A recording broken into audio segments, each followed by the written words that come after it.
Also in Annapolis, ongoing conversations after Governor Moore signed a bill banning 287G agreements. Sheriffs across the state have been outspoken about this legislation, worried it would put public safety at risk.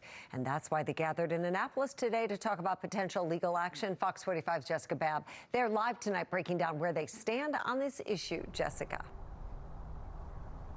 So after that meeting that you mentioned today, sheriffs across Maryland announced they aren't planning on moving forward with legal action right now. They say they've talked with attorneys and looked at the laws, but don't feel they have the grounds for a lawsuit. But they say they will continue cooperating with ICE, just without a formal agreement.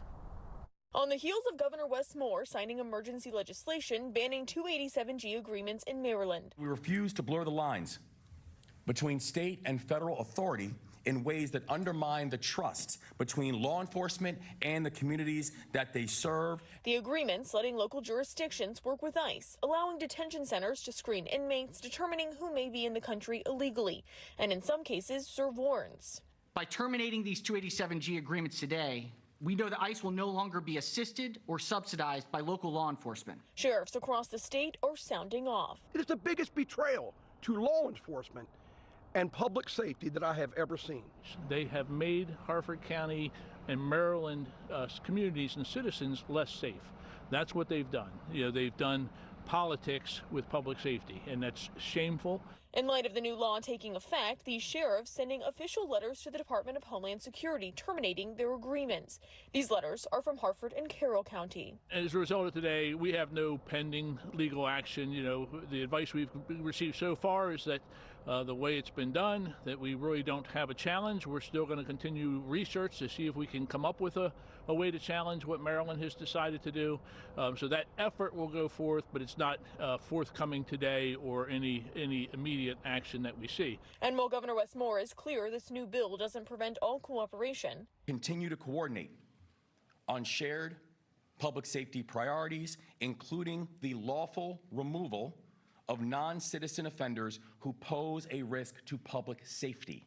These sheriffs say they will still continue to cooperate with ICE without a formal agreement. But we are going to, as the governor wants us to, and rightfully so. If we're not going to have the agreements, then we should still cooperate with our federal partners in ICE, and we're going to allow them to know who we are bringing into our jails and allow them to file detainers in accordance with the customs and immigration process that exists here in the United States. Carroll County Sheriff Jim DeWeese just put this policy in place, outlining what that cooperation will look like when it comes to warrants and detainers. And I did explicitly say that no politician is going to tell me that I can't communicate with another law enforcement agency on matters of public safety in my community. And while Governor Wes Moore and top Democrats argue this bill will protect Marylanders and constitutional rights amid concerns about immigration enforcement, the sheriffs argue. And whether you believe it or not, the abolishment of the 287G program is not the abolishment of ICE.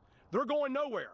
In fact, they're going to intensify their efforts in sanctuary states. Mark my word, you will see a dramatic increase in the presence of ICE in this state.